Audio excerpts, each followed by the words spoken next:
Hello, I'm glad to welcome you again. That's part 2 of lecture 8. I'm a bit bad with timing.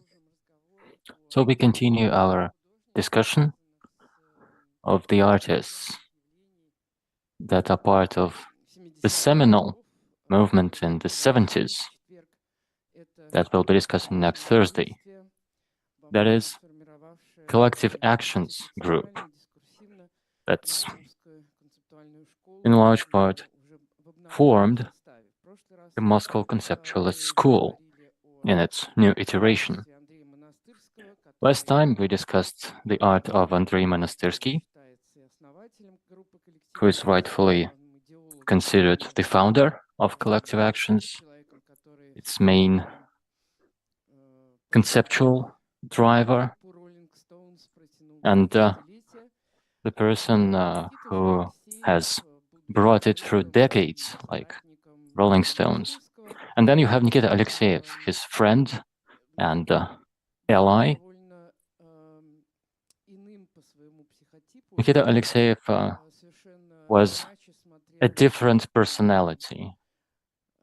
His outlook on the life of an artist was very different, and he chose his life deliberately. Unlike Monastyrsky, who's changed throughout the years,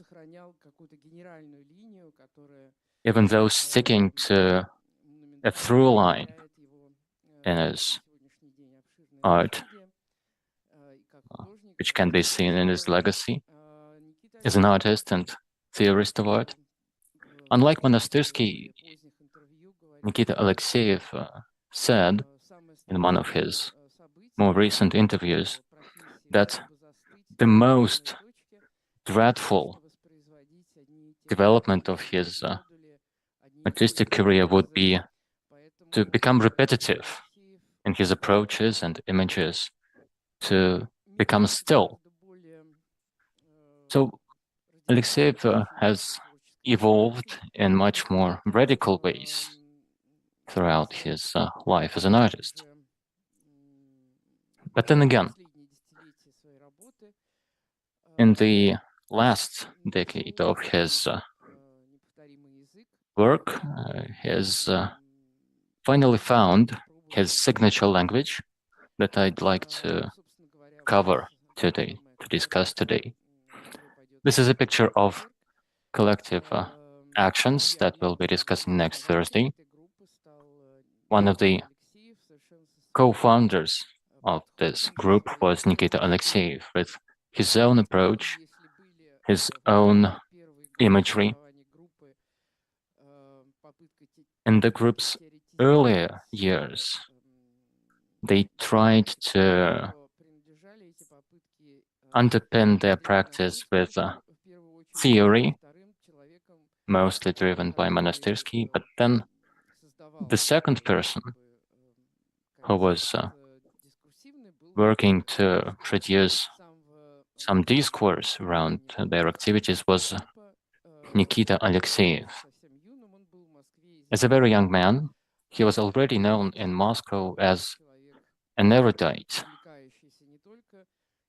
a person who's interested in philosophy, theology, as well as contemporary art. He was also known as an author of groundbreaking poetry. So as he said, he was always operating in between the image and the word. His texts were really clever and clear.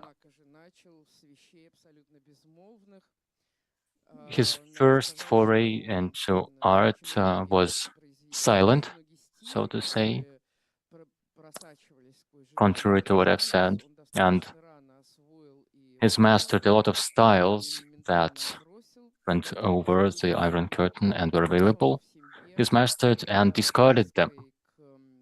The thing was that he grew up in a family embedded in the circles of Moscow nonconformist art. His mother, a philologist, was close friends with Dmitry Krasnopevtsov, one of the well-known metaphysical painters in the 60s. This socialization with the main figures in Moscow's underground allowed Alexeyev to work through abstraction, surrealist, and expressionist painting pretty quickly. So he went beyond that, and in 1974, as a participant of the famed exhibition in Izmailova, that's 2 weeks after the Bulldozer exhibition. The Izmailov exhibition marked its 50 years milestone recently. That was a sanctioned, authorized exhibition that took place in the Izmailova Park. Nikita showed untitled objects. You can see some of them in this photo. Nobody had done that in the Soviet Union before. That's abstract sculpture. Doesn't represent anything, but it is also fluid enough to occupy a place on the boundary between painting and 3D actual physical objects. These are cutouts from a fiberboard. Here's a close-up. This opaque image in the series from the year 1974 laid the foundation to the artist's early creative exploration. I'll speak more to his contribution to Collective Actions Group next week, perhaps, while this week I'll be speaking more about what he did in parallel, and he did a lot. Paradoxically, quite well attuned to his style, the objects that are silent on the one hand, but then take a keen interest in the rumble of life, the mundanity. Quite similar to The Pile by Monastyrsky, we have this series by Alexeyev, The Poetry of Things. These are cutouts from fiberboard again that represent combinations of various things. This is, for example, unnecessary rubbish. You have toilet paper here, for example, a roll that's almost photorealistic. For Alexeyev,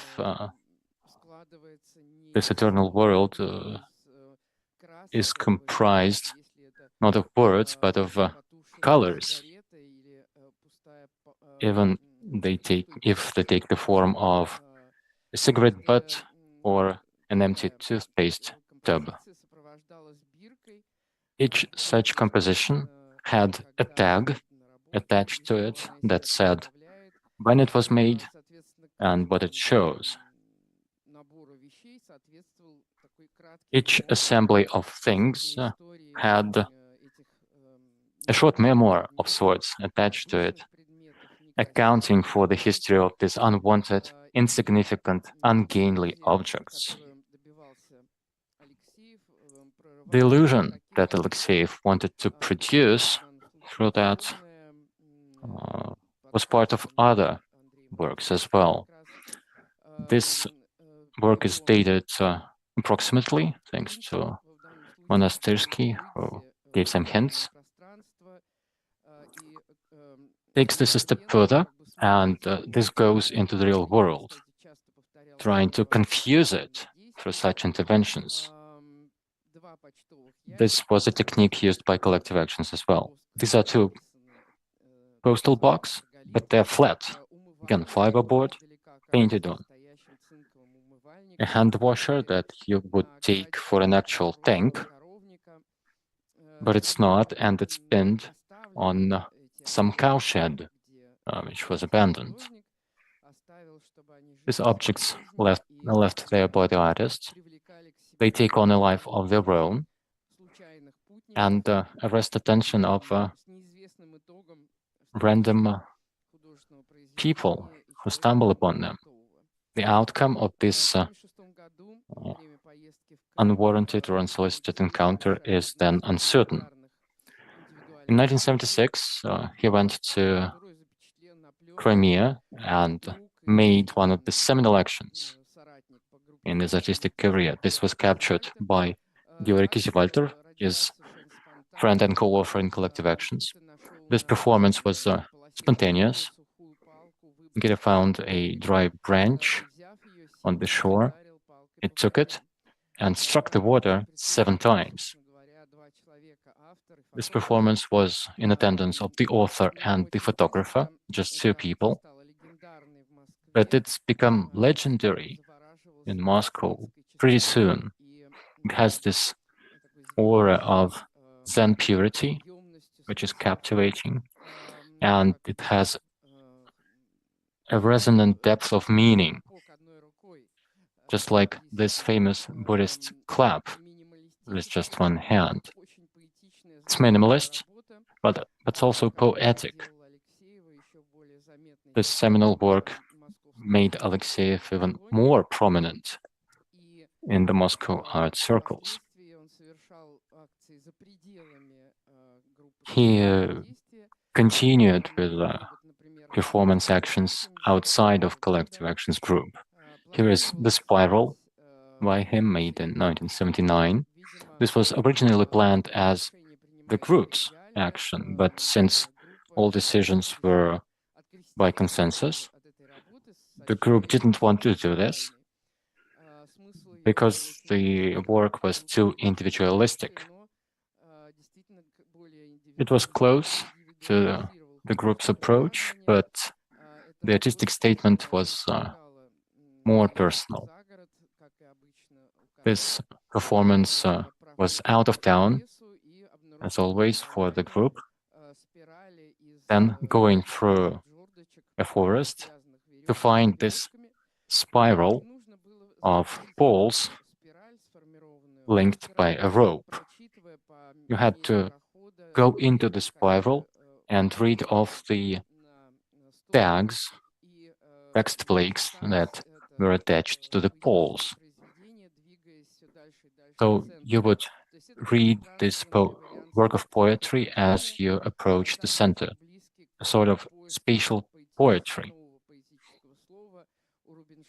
This is close to what Rubinstein and Rossitsky did in their exploration of new poetic forms.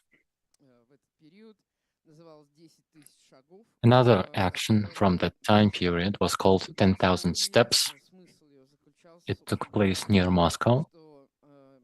And the idea was that the author was all alone, walking through roads covered with snow. The journey was 10,000 steps, and each time he reached 10,000 steps, he wrote a 3-line poem, Leave It Be, on the snow, and took a picture, as well as the landscape that was the setting for this poetic action. Then each such stop was also accompanied by a glass of wine, and the journey continued. Another spatial artwork hasn't survived, of course, but is documented.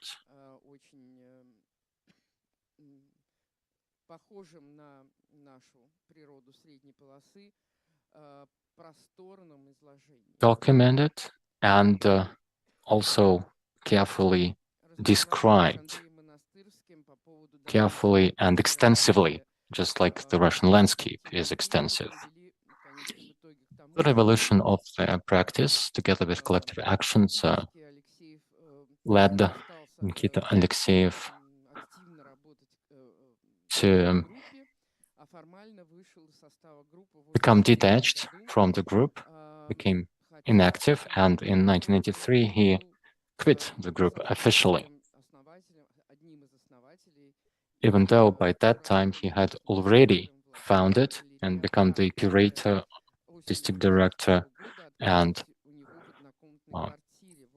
operator of Abt Art Gallery that was housed near Akademическая metro station in Ulyanov Street in his one-bedroom apartment.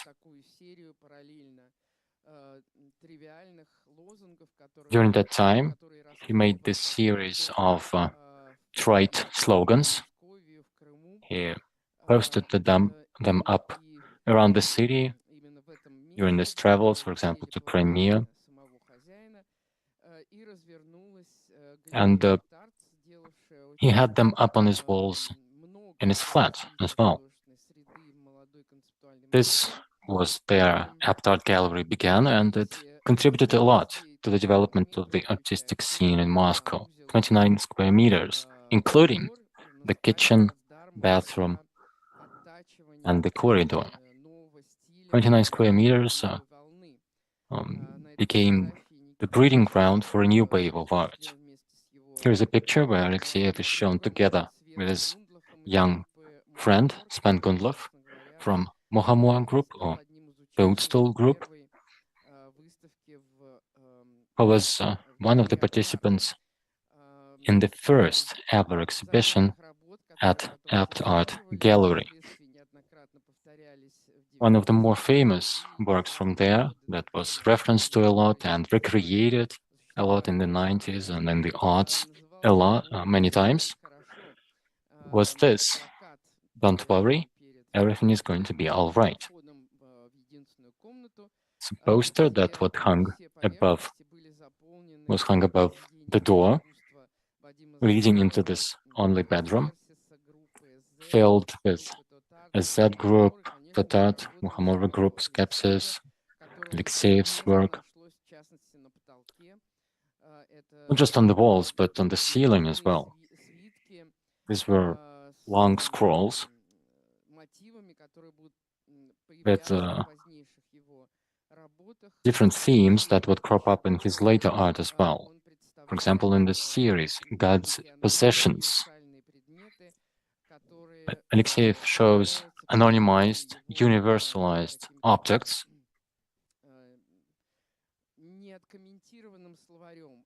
that become his vocabulary, uncommented vocabulary, later on. Magnet, match, watermelon, shoe. These are universal concepts, indices of objects. Then there was a second scroll as well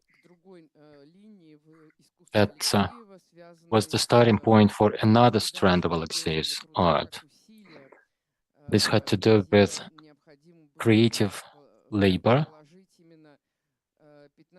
as a deliberate effort, where, for example, you would make 15,177 red brushstrokes with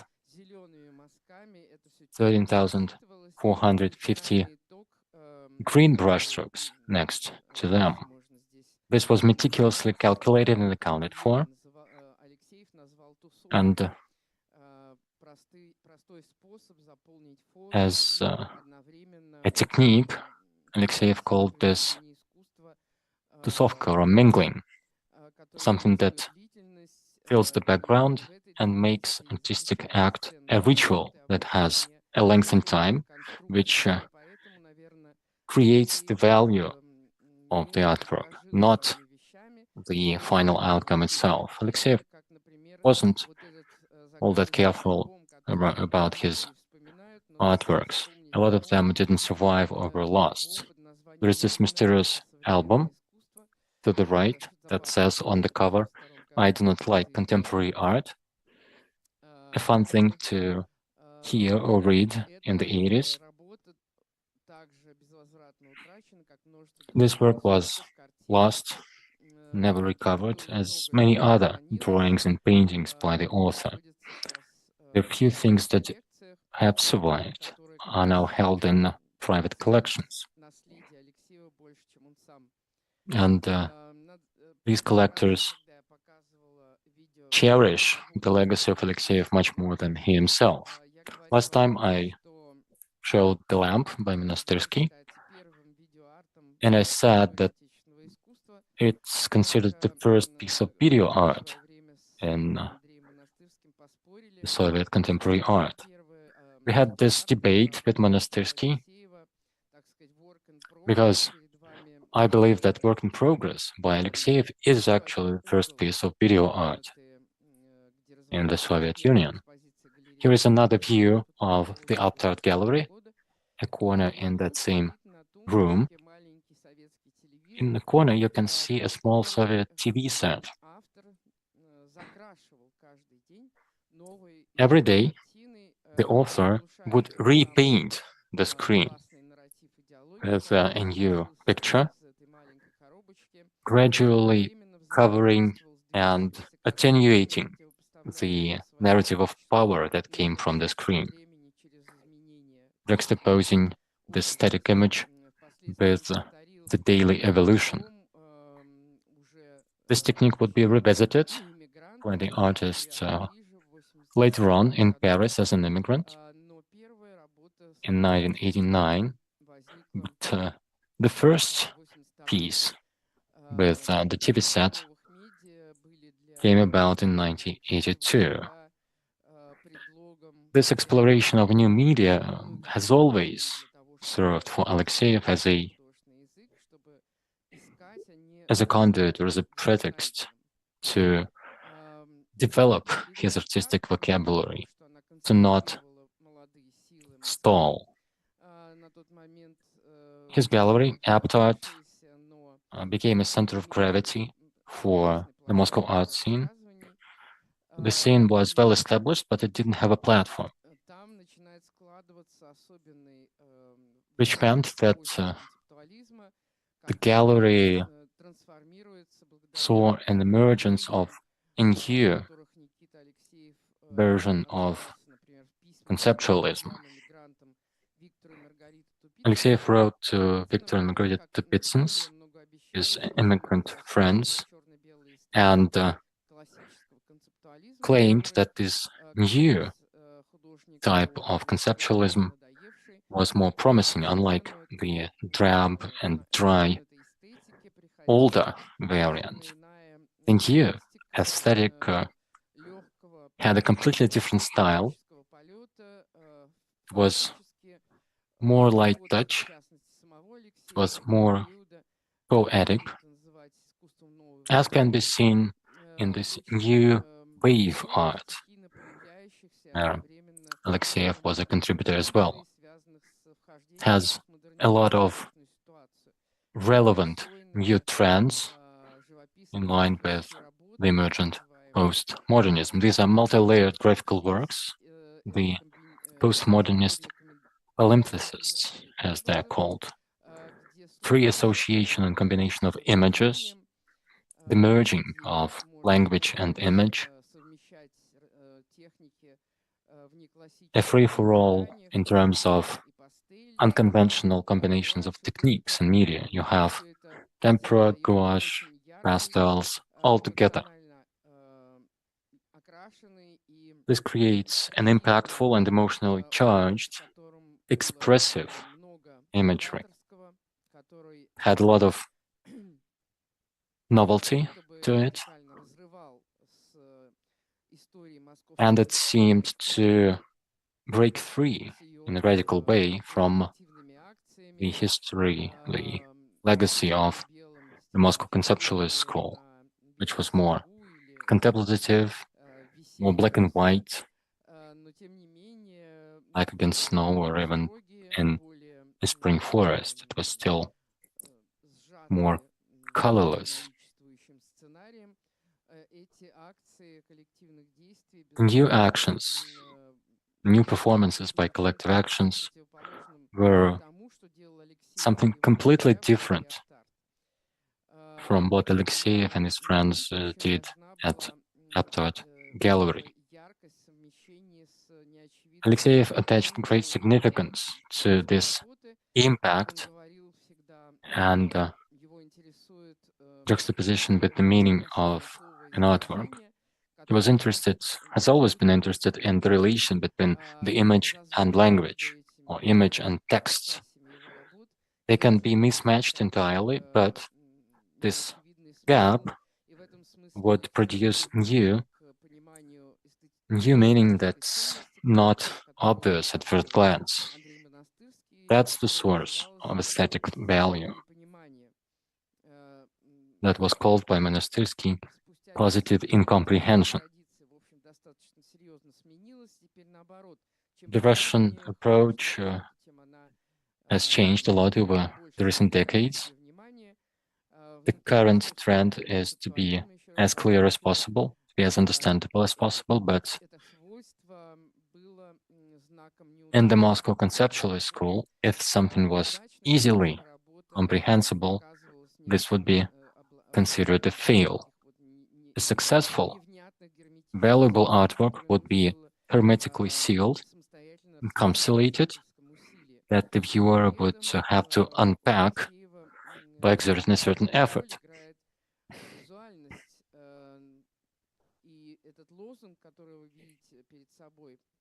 Visual component of the artwork is still important for Alexeyev.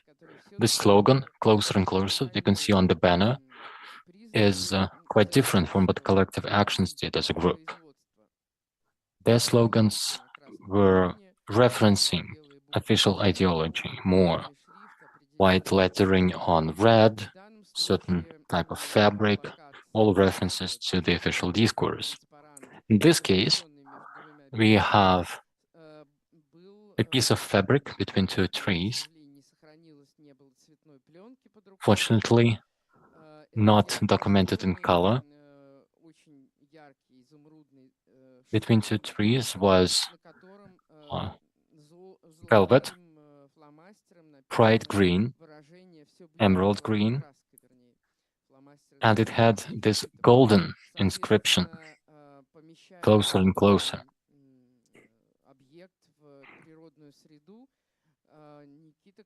Placing this object into a natural setting, the artist poses a challenge to it in terms of its meaninglessness as an object and its brightness. Unlike Collective Actions, this message has virtually no meaning except that the viewer might be coming closer and closer to it. In 1983, the artist starts his series called "The Life of Animals According to Bram," another major project that made the viewers suspect a kind of drawing obsession in the author. And these were long stretches of drawing indeed, uninterrupted, neither by external turmoils, for example, confrontation with the authorities, nor internal troubles, like marital tension or health issues. Nikita Alexeyev has been making these drawings almost uninterrupted throughout his life. This series is more than 100 sheets, several hundred sheets. And most of the animals are fictional, made up. The artist would come up not just with the depiction of the animal, its name, would also come up with a whole background for it, their habitat, their diet, everything, all according to Bram, indeed. So if you didn't know your animals, you would be again confused and just think that it's a copy of some biology book. Reading into these detailed descriptions, you could get a sense of this fakery, of this forgery. You would see glitches in these texts, using a modern word. The Life of Animals According to Bram was displayed at one of the last exhibitions in Aptart Gallery, Faraway Countries it was called. It was staged in March 1984. In May, the gallery was closed. Nikita Alexeyev stated the reason as several-fold.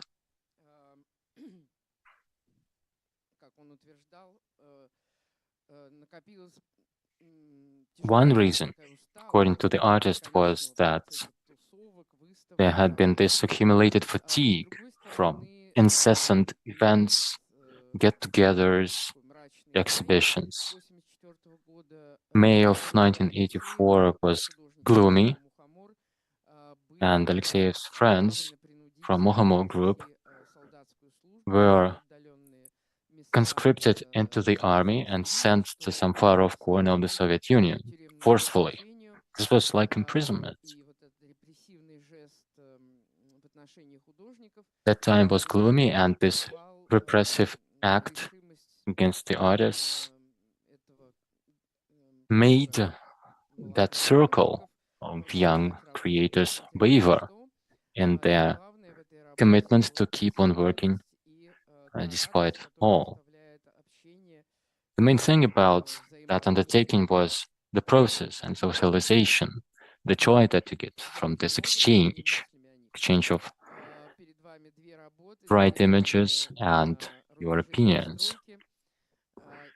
These are two works made as Perestroika was about to begin that give you a sense of how broad the stylistic range of Alexeyev's interests is. He's currently working on the intersection of new wave and conceptual art. Even if he would retort angrily that he had nothing to do with conceptual art at all. This delineation of genres and styles is all in vain, he claimed. You can see Mother Earth, a painting that's surrealist and absurd. To the left and to the right, you have Nut Blues, really powerful and driven, rock and roll style. To give you an idea of how careless the artist was about his work, here you have cut up fiberboard, which was taken from his previous artworks, and there was not a single shade of remorse about this. In 1996, there was a solo show by Alexeyev. It was a squatted building. It was in a squatted building. Had become active a year prior near Чистые пруды area. It was called Kindergarten. The vibe there was relaxed. The squatters were young. One of them, Andrei Reuter, was a night guard at this actual kindergarten building that was closed off for a revamp. So he let people in. They were able to occupy it peacefully, to work there. For example, one of the squatters was the historian and author of provocative comic strips, Grigory Lychevsky, painter and fashion designer Georgy Streltsov. Then you had German Vinogradov, who came up with his Bicoponia of the Heavenly Forest. Here, that sculpture from metal pieces that Human used as an artifact in mystical rituals. It was an open platform. There was a performance by Bravo musical bands. This could be a platform for group shows, solo shows, including Nikita Alexeyev. He presented a new series there, large canvases. He nailed them right to the wall, no frames. The series was entitled, and the scale became possible through a new material. Canvas was expensive. It wasn't made on this scale, actually. This would be available through custom order only for monumental official painters. And the dimensions were 2 by 4 meters, 3 by 6 meters. This is the reverse of the very basic Soviet table covers. It was sold in rolls so that you could cut it to length for your own table. It was organic, it was high quality, which meant that it was good for painting. Texture was well preserved, the color was well preserved. These pieces are made in mixed media, colored ink, gouache, fluorescent markers sometimes. So these table covers were mostly lost, unfortunately. Lost through the artist's trials and tribulations, his many travels. It seems deliberate sometimes that he would throw things away and around to start anew every day. The Perestroika was full on in 1986. There was this public action by the Club of Avant-Garde Artists in Bitsevo Park. Fight for Art was the name. Sounds like the name of the park. And Alexeyev showed a 30-meter long scroll titled The Life and Death of the Black Square, or A Brief History of Contemporary Art. You would see the divine baby who would come out of the egg, eat the sun, go through the Great Terror, wouldn't succumb to the bulldozers, and so on. But then, at the end of the scroll, it would hang itself on a tree due to commercialization of art. And at the end of the scroll, you would see this red cross, and an image of the black square would hang down from the branches. And this poster lent its name to the whole exhibition. Fight for Art. This was one of the early major exhibitions by nonconformist artists, but it was also a protest to this newly emerging art market. Artwork was sold cheaply there, and a lot of foreigners who came to the Soviet Union bought works from the studios of Furmanov Lane. During that time, Nikita Alexeyev would try out new things. Sven Gungla came back from the military, where he had been conscripted. He was in Builder Corps in the Sakhalin Islands, and he co-founded a music simulation band called Central Russian Upland.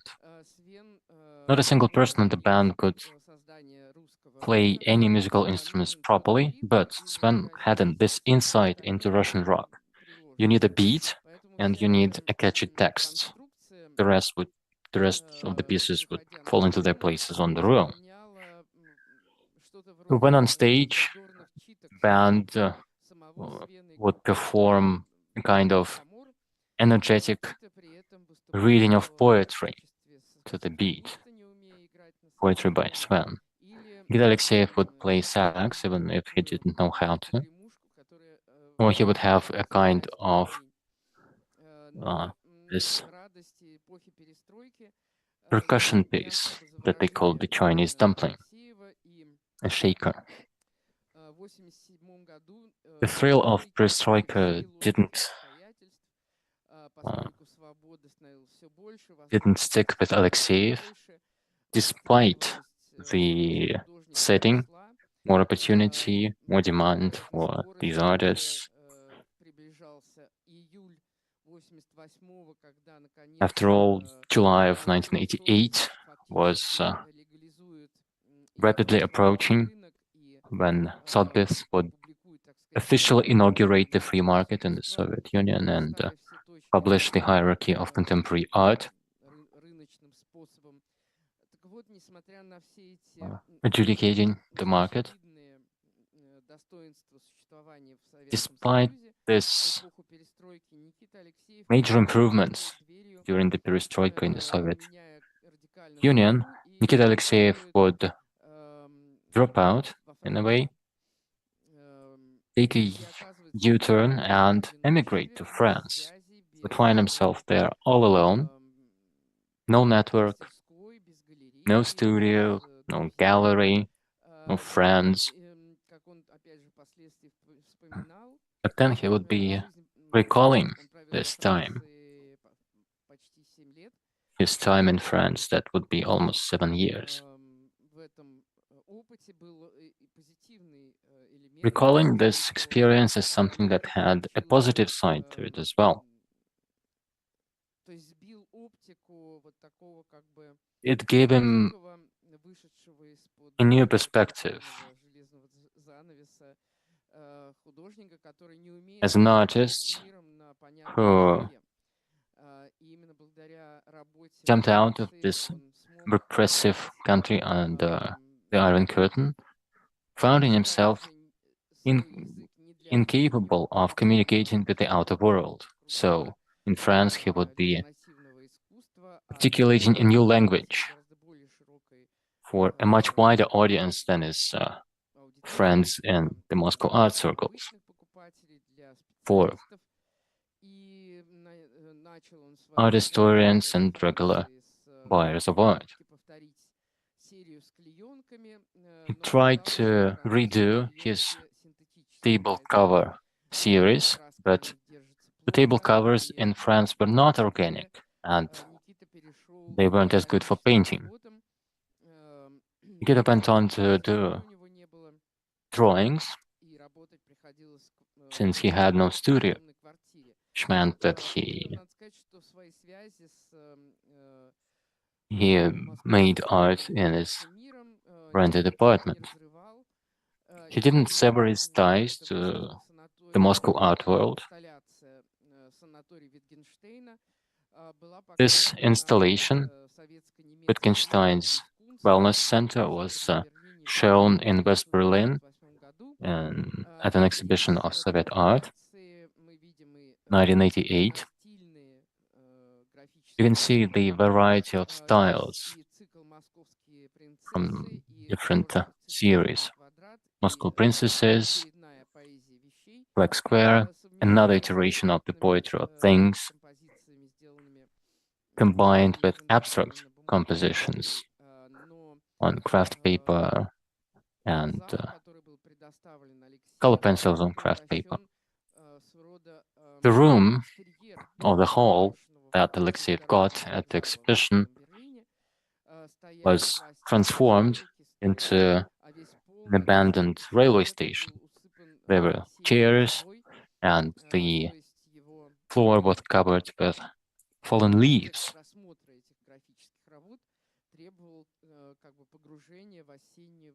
which meant that the viewing of these works required a certain immersion into the ambience of Berlin during fall. This is one of Alexeyev's more radical and witty works that was made there in Berlin. He launched a project in 1988 and called it Flash Art. He would take illustrations from Flash Art magazine and redo works by famous Western artists. And he introduced glitches into this as well, again, alongside Kiefer, Baselitz, Warhol. or some American surrealist painter, he would insert a pretty work with some inscription.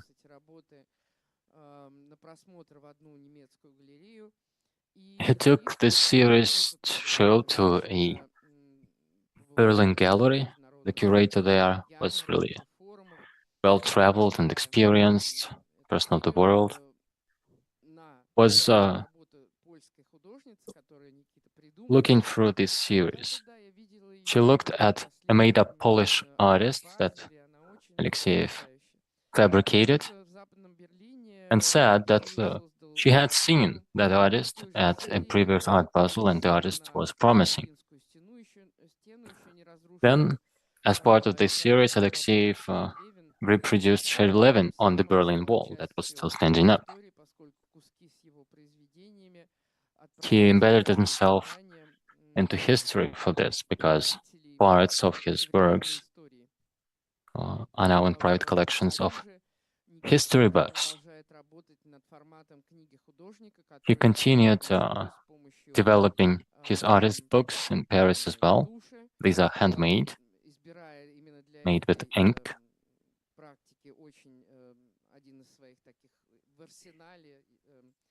He had a wide toolkit for drawings, very strict, and he used a thin pen with ink.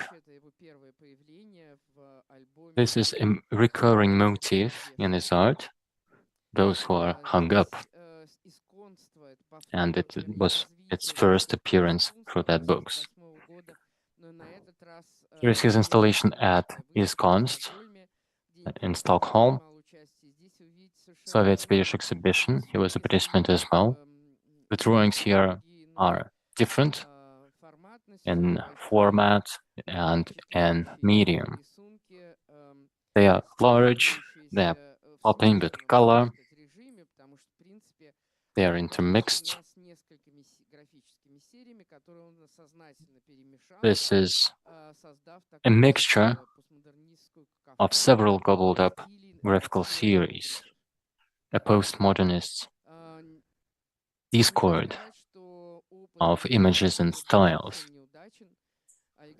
I wouldn't say that his experience abroad was unproductive.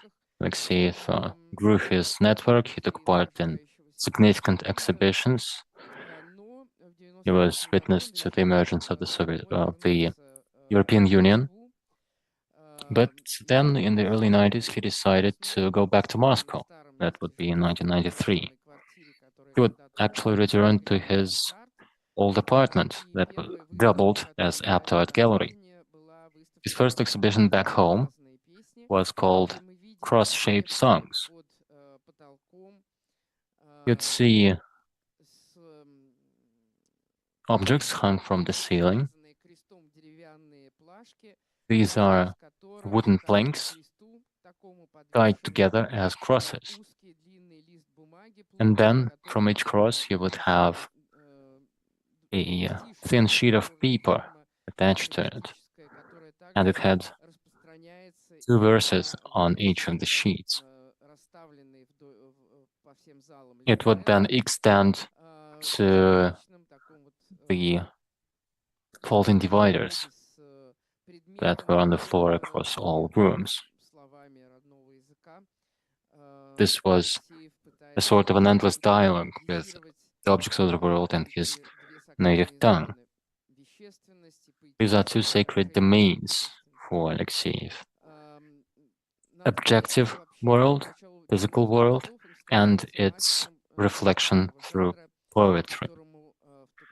By mid-90s, he would have become the master of a new genre, an emergent genre that was unique. I would call it graphical installations. Each exhibition would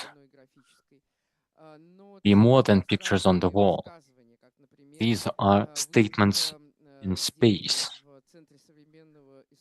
One such example would be Abbas Contemporary Arts Center exhibition called Palace of Broom Tree, that was near Paris. Graphical sheets with complex combinations of marvelous, realistic images, delicate images of flowers, would neighbor with awkward or provocative inscriptions. Having viewed the entire exhibition, you could grasp a coherent narrative about some duke called Volk, or Wolf, from a Russia far in the future, who goes around the world trying to find the Palace of the Broom Tree, the legendary Japanese tree that you can never reach. As soon as you get close to it, goes beyond the horizon. The spatial and graphical narrative. This combination has become a favored format for the artists. Alexeyev got disappointed with the local art scene in 1995. He proclaimed this dissatisfaction and announced that he ceased participation in exhibitions, saying that it was a silly practice that would have no value socially or culturally. He became a cultural reporter.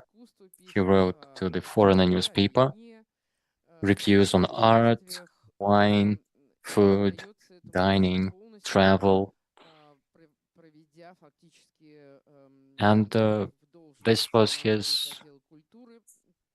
calling at the time.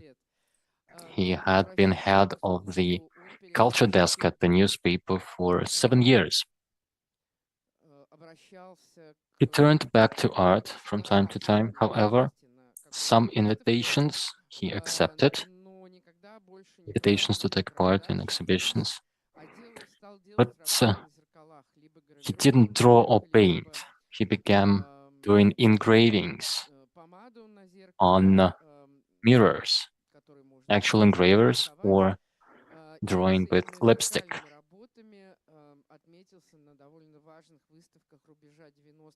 These mirror works were featured at seminal exhibitions at the turn of the century. Then he made a comeback into visual arts in 2001, having recognized that he wouldn't be able to separate these two parallel practices in his artwork. Writing and poetry on the one hand, and drawing and painting on the other. In 2001, he began this indefinite series called Deathbed Drawings, with subtitle of Every Breath Let the Lord Praise. This wasn't meant to say that he was going to die shortly, even if he said this all the time, that his days were numbered. The main thrust of this series was to draw every day as if it was his last day. The stories in the drawings could be anything. Snapshots of what he saw on TV, or some memories of this dog called Rocky who stayed in Greece. It's whole separate tangent in his personal mythology. It was made around 2,000 drawings in this series. And then there was a kind of critical review. There were 4 critics and the author himself who scored each drawing, and they marked the drawings on the reverse side. An average score was calculated, and the price was assigned to the drawing from 5 to 100 rubles. Then there was an auction where half of the drawings were sold off. In his comeback, Nikita Alexeyev would come back to his signature diversity of visual techniques. This is his next exhibition called Towels, where Alexeyev mimics the look and feel of colorful beach towels or blankets that you would see in corner shops on any seafront area. These are large paper sheets that would show large oranges, flying cucumbers, poppy fields, and so on. Alexeyev developed this technique with colored paper. He revisits his knack for lengthy narratives. On his scholarship in Düsseldorf, he made a 55-meter long scroll, longer than his previous ones, 30 meters. 55 was close to his age at the time. He would split each sheet in 4 vertical sections, and each section would be a season from his birth in January of 1954 through to March of 2004 at the end of the scroll. Each of these narrow segments would show some recollection from memory, some detail from his life. So this was more than a scroll called Final Cut, by the way. If not the narrative of life, there would be no final cut, right? As always provocative, Alexeyev premiered this drawing near Moscow in a field. There was a barbecue, there were various beverages served, where he unrolled the scroll and gave out scissors to everybody in the audience, inviting each and everyone to make cutouts of anything they liked. A lot of people agreed eagerly, and a lot of fragments from this scroll are now held in private collections of his friends. The scroll became shorter by a good dozen of meters. Alexeyev stitched it back together and then exhibited it several times, inviting the audience to take a bit of his life home every time. In 2010, he was nominated for the Kandinsky Prize, and this many meters long drawing was shown on a podium. This was the end of this artwork. Anybody could take scissors and cut something out from the artist's life. I personally saw well-known museum workers taking this scroll and tearing away, literally tearing away several meters. So the final cut was done, his life was taken to pieces and was no more. Goethe's approach to drawing is never isolated onto itself. Graphical works for him have to take life on their own. Again, the scroll, Final Cut,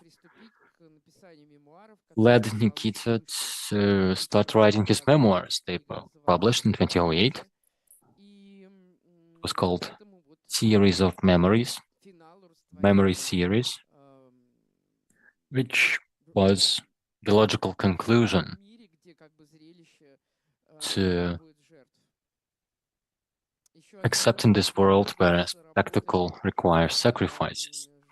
Here is another outing into the nature with poetic and graphical works, or graphical and poetic works. It was called Photosynthesis, dedicated to a saint named Fatinia, a prototype for Zhukovsky's Svetlana.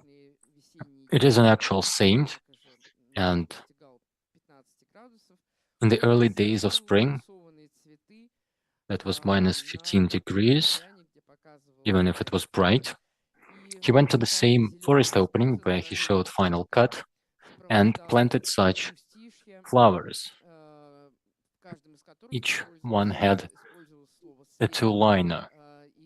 Each such verse included the word light. And this collection of flowers could be put together into a book of poems.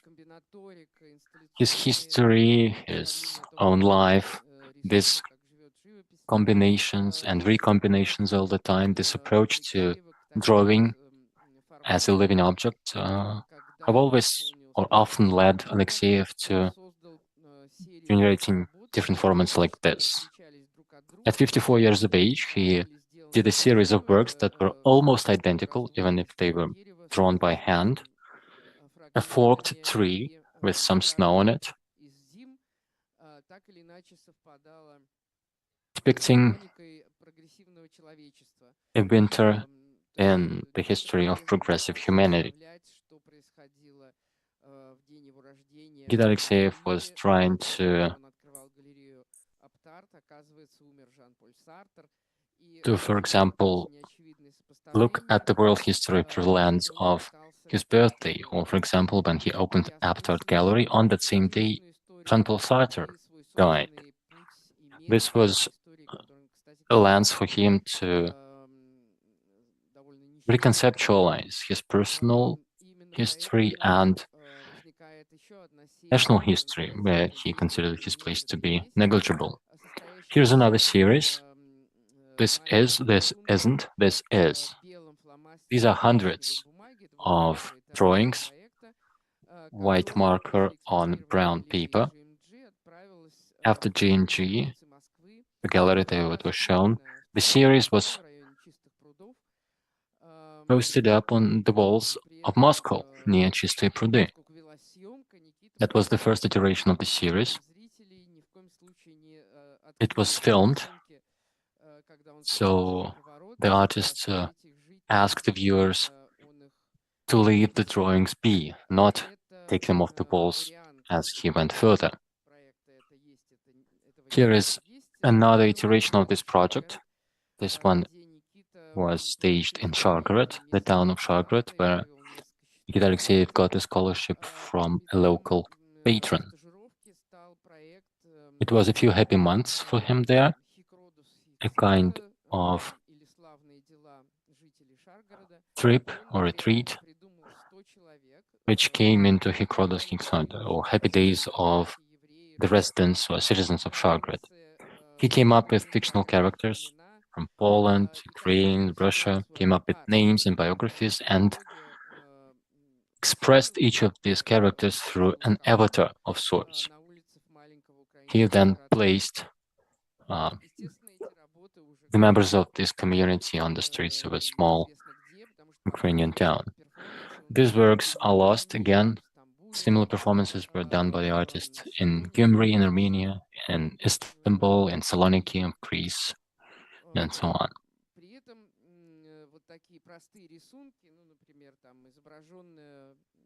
Such simple drawings, like this glove, felt tip, or a burning lighter and ink,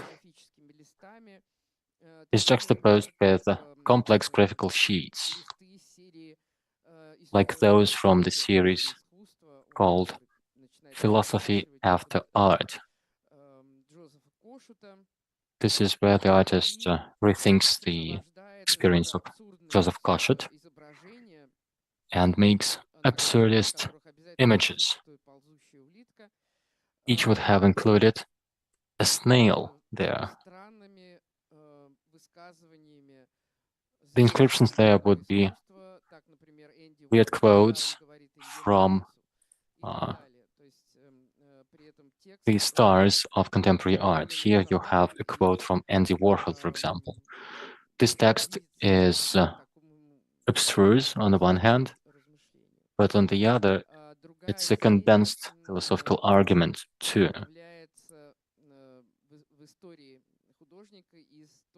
There is another series by the artist that refers back to what we saw on the ceiling of Aptart Gallery. Endless counting, the figures that I referred to.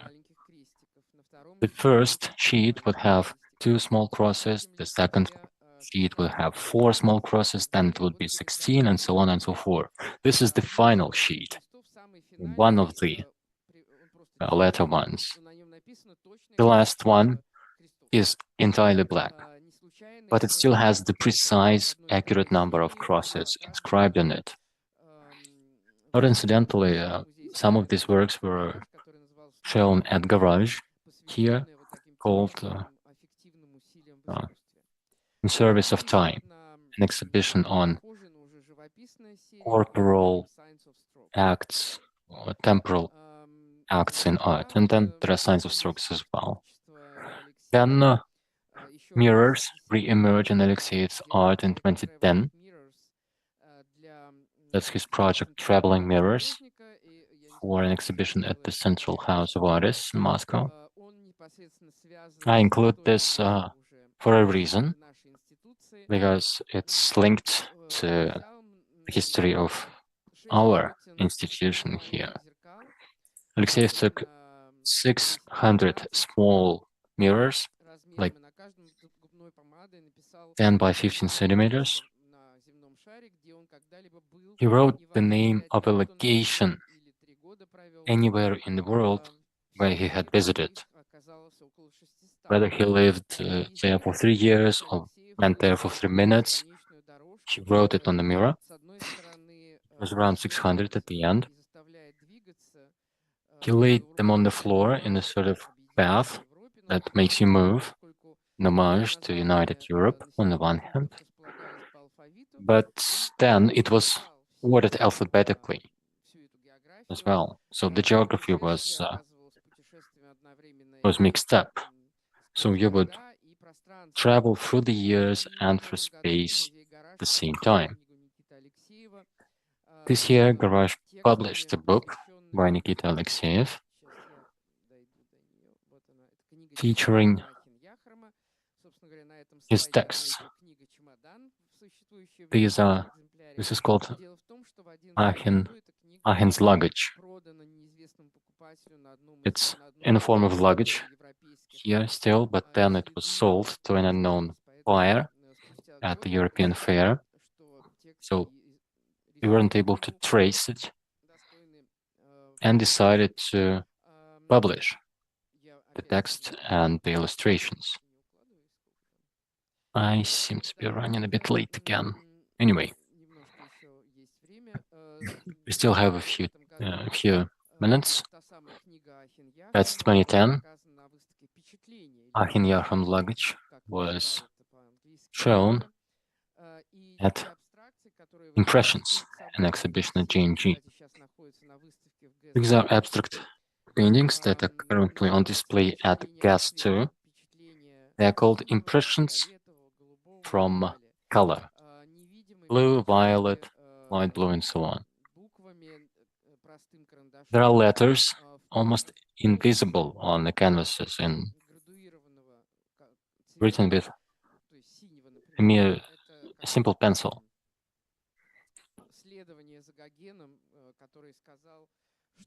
These are gradients, like Gauguin said, that 40 kilos of green paint is more green than 20 kilos. So these stripes on the canvas were made through layering, making the color more dense, which made these canvases into sculptures almost. And each canvas has inscribed on it a name of some object that usually comes in this color.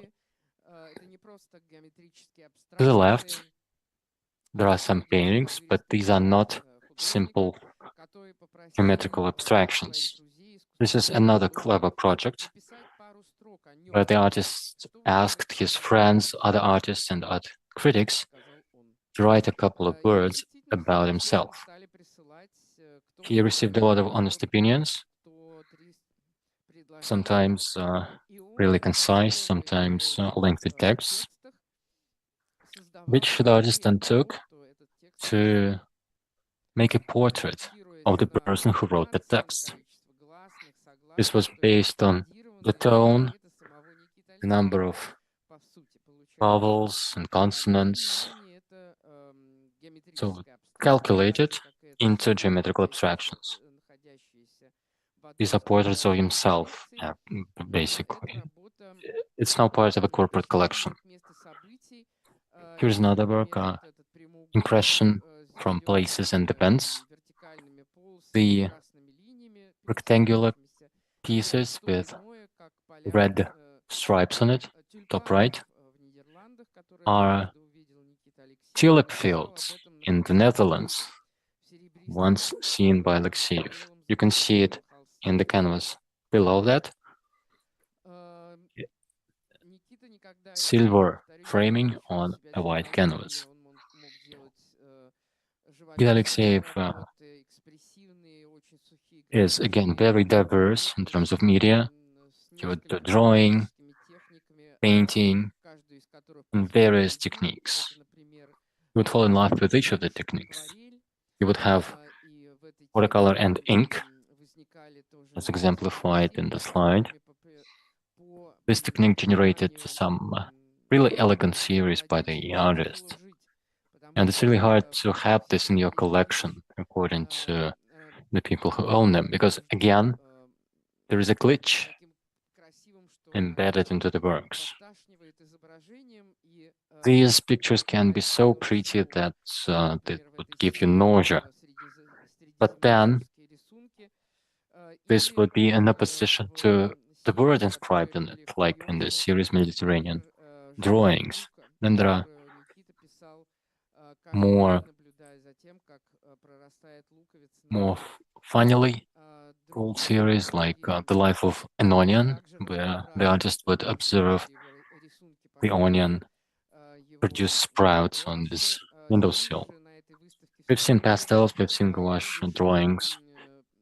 And here is another exhibition in Istanbul where you have an experimental series. These are views of Istanbul and other Mediterranean towns and cities, including Venice, Saloniki,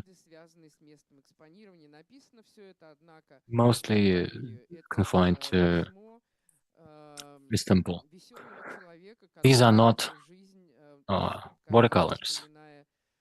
This is done by a really jovial person who has lived his life thinking back to what Pushkin once said, that poetry needs to be silly, right?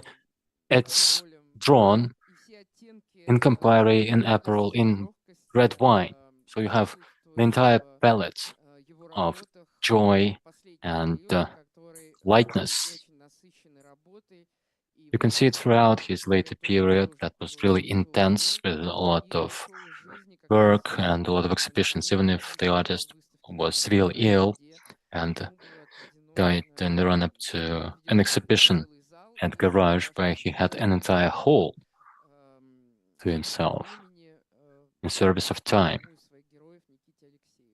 That exhibition was later dedicated to the artist Nikita Alexeyev. That was yet another story of an artist. Do you have any questions? I have two, but I failed to recall my second question. The first one, he opened a gallery, right? Could there be walk-ins, people from the street just learning about the gallery and coming in? Well, back then, not everybody had a phone at home, let alone the internet or social media. But then you would have word of mouth, right? And they would call it Arab word in France and so on. So by word of mouth, you would learn news. And that was true, yes. There could be unannounced guests dropping by Nikita's, coming just to see the exhibition. There was this funny story that really scared the owner. In the US, they published an official guide around Moscow. Some weird places in Moscow were listed there, and it included Abt Art Gallery. So once, a whole bus of US students came to his apartment building, everybody arriving to see a contemporary art exhibition because that was the only spot. In visible storage, you have a prologue, and it has a collection of documents that has to do with Aptoide. It has a documentation of one of the out-of-gallery exhibitions by the gallery, staged in May 1983, Aptoide Naturi. In the pictures, you can see how many people took that commuter train out of town to see the exhibition right after the gallery got closed. Several hundred people came, so information did circulate. My second question was about coming up with 100 fictional characters and posting it up in the city. Is there a text to read about it? There is a book. It was published. We have it in our library. It's called Hic Rhodus Hic Salta, like the project itself. It's a marvelous read.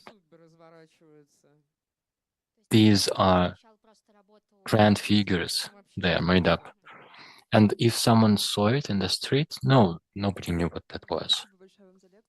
Thank you very much for your lecture. This program of self-destruction, was it ever described by the artist?